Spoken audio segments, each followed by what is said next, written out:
नहीं जलेगा अब सोनम का पुतला। दशहरा पर हाईकोर्ट ने लगाई रोक। राजा रघुवंशी की हत्या में शामिल सोनम रघुवंशी की मां संगीता रघुवंशी ने अपनी बेटी के दशहरे वाले दिन पुतले दहन को लेकर हाईकोर्ट में याचिका दायर की थी, जिस पर कोर्ट ने सुनवाई करते हुए कहा कि किसी भी महिला का पुतला दहन नहीं किया जाना चाहिए। उच्च न्यायालय ने संस्था पौरुष के आयोजक के दशहरे पर शुल्क खा पुतला दहन पर रोक लगा दी है। दरअसल 2 अक्टूबर को इंदौर शहर में विजयदशमी के अवसर पर पौरुष नामक संस्था के द्वारा एक आयोजन किया जा रहा था। उस आयोजन के तहत विजयदशमी दशहरे के अवसर पर इस बार रावण की जगह सोनम रघुवंशी और कुछ अन्य महिलाओं के पुतले का दहन आयोजन किया जाना था। इस आयोजन पर सोनम रघुवंशी की मां संगीता रघुवंशी ने आपत्ति व्यक्त करते हुए अधिवक्ता के माध्यम से मध्य प्रदेश उच्च न्यायालय खंडपीठ इंदौर में एक रिट याचिका दायर की थी। याचिका में अधिवक्ता जयनीत छबलानी ने न्यायालय के समक्ष तर्क रखे हुए जो आयोजन हो रहा है, यह आयोजन पूरी तरह से और संवैधानिक होकर याचिकाकर्ता जो सोनम रघुवंशी की मां है, उनके पिता, उनके परिवारजन के संवैधानिक एवं उनके व्यक्तिगत मौलिक अधिकारों का सीधा हनन है। इस पर उच्च न्यायालय ने Indore collector, Indore police commissioner और जो संबंधित क्षेत्र के थाना प्रभारी हैं, उनको सख्त निर्देश दिए हैं कि इस प्रकार की कोई भी आयोजन किसी संस्था और इंदौर शहर में किसी भी अन्य संस्था के द्वारा आयोजित नहीं किया जाना चाहिए। वहीं पुलिस ने बताया कि संस्था द्वारा खजराना थाने में एक आवेदन दिया गया था, जिसमें पुलिस ने संस्था को कहा कि रावण दहन जो कि पारंपरिक तरीके से होता वहीं किया जाए, जिसकी ही परमिशन पुलिस द्वारा दी जाएगी। अगर किसी का मुखौटा लगाकर रावण दहन किया जाएगा तो उस पर पुलिस द्वारा कार्रवाई की जाएगी। संस्था द्वारा पूर्व में भी महिलाओं के मुखौटे वाला रावण दहन का आवेदन दिया गया था, जिसे नोट रिकमेंड कर दिया गया था। बहरहाल हाईकोर्ट द्वारा भी महिलाओं के मुखौटे रावण पर रोक लगाई गई है। मैं गोविंद रघुवंशी, सोनम रघुवंशी का केस अभी कोर्ट में चल रहा है। ऐसे समय पर उसका और कोई भी अन्य महिलाओं का पुतला जलाना गलत है। हाई कोर्ट ने इस पर रोक लगा दी है।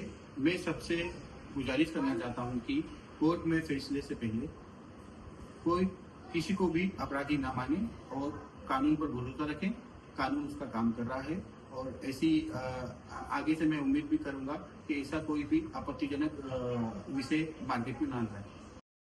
दिनांक 2 अक्टूबर 2025 को इंदौर शहर में पौरुष संस्था के द्वारा विजयदशमी के अवसर पर इस बार रावण की जगह सोनम रघुवंशी और कुछ अन्य महिलाओं का पुतला दहन किए जाने का एक आयोजन रखा गया था। उस आयोजन पर आपत्ति व्यक्त करते हुए सोनम रघुवंशी की माता के द्वारा हमारे माध्यम से एक याचिका माननीय उच्च न्यायालय खंडपीठ इंदौर में दायर की गई, जिस पर हमारे द्वारा माननीय उच्च न्यायालय के समक्ष ये तर्क रखे गए कि ये जो इवेंट है, ये जो आयोजन है, ये जो कंसर्न अक्यूज्ड है उसकी माता, उसके पिता, उसके संपूर्ण परिवार के मौलिक अधिकार को सीधे तौर पर हनन करता है और ये पूरी तरह से गैरकानूनी और असंवैधानिक कृत्य है। इस पर माननीय उच्च न्यायालय द्वारा संज्ञान लिया जाकर मध्य प्रदेश शासन, Indore collector, Indore police commissioner और संबंधित थाना के जो थाना प्रभारी है उनको निर्देशित किया गया है कि ऐसा कोई भी कृत्य, ऐसा कोई भी आयोजन इंदौर शहर में पौरुष संस्था या किसी भी अन्य संस्था के द्वारा नहीं आयोजित किया जाना चाहिए। साथ ही माननीय उच्च न्यायालय ने ये भी अपने आदेश में लिखा है कि इंडिया जो एक डेमोक्रेटिक कंट्री है, उस कंट्री में इस तरह का कोई भी आयोजन पूर्णतः असंवैधानिक और नागरिकों के मौलिक अधिकारों का सीधा हनन है।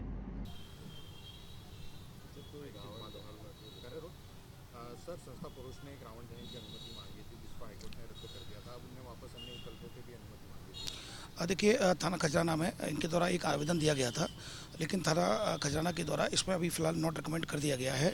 इसमें जो पारंपरिक तरीके से जो रावण दहन होता है वही उसी की परमिशन मिलेगी। अन्य गैर परंपरागत तरीकों से या अन्य किसी का मुखौटा लगाकर इस तरह की कोई परमिशन फ़िलहाल अभी नहीं मिलेगी और उसको नॉट रिकमेंड कर दिया गया है। पारंपरिक रूप से जो भी जो होता है पुतला दहन उसी तरीके से कराया जाएगा।